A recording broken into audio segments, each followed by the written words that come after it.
पुण्यात्मा उस अनल हक मंत्र के गुरु जी ने दे दिया जो मंत्र देना था उसको। अनल हक का अर्थ होता है अहम ब्रह्मास्मि, मैं ही ब्रह्म हूं, मैं ही परमात्मा हूं, अनल हक। हालांकि ये कोई मंत्र वंत्र नहीं था, लेकिन उस मंसूर के अंदर वो पूर्व जन्म का घी और ज्योति रह रही थी, वह जगेगी। अब उस मंत्र से भविष्य में तो कोई लाभ उसको होना नहीं था, क्योंकि वो चार्जर ठीक नहीं था।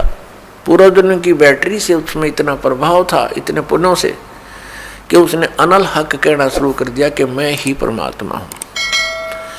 अब भोली आत्माओं पुण्यात्माओं को जैसा भी गुरु ज्ञान देता है वो तो दृढ़ होते हैं।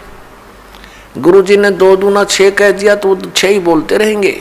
घरवाला कहेगा, कोई उसको बताना चाहेगा, वो नहीं मानेगा, कहता नहीं मेरे गुरु जी ने ऐसे ही बोला। तो अबोध बच्चे ऐसे ही होते हैं।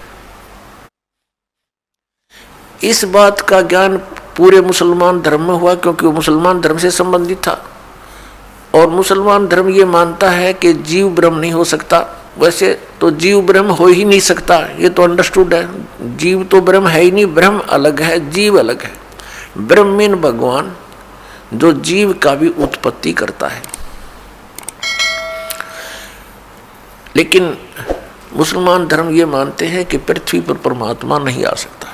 वह तो 7वें आसमान में रहता है, 7वें स्वर्ग में। और कोई ये कहता है कि पृथ्वी पर परमात्मा है, वो दंड का अधिकारी है, वो भ्रमित कर रहा है, मुसलमान धर्म के विधान को बिगाड़ रहा है। इस कारण से मंसूर को बहुत बार समझाया, राजा तक बात गई, बहुत कुछ कहा, लेकिन नहीं माना, अनल हक करता रहा। उसको कहा कि तू ऐसा मत बोल।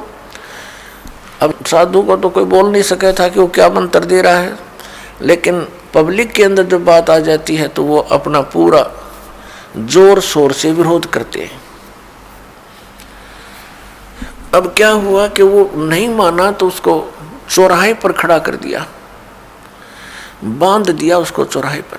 और फिर क्या कहा कि या तो तू अनल हक कहना छोड़ दे, नहीं तो तेरे पत्थर मारेंगे।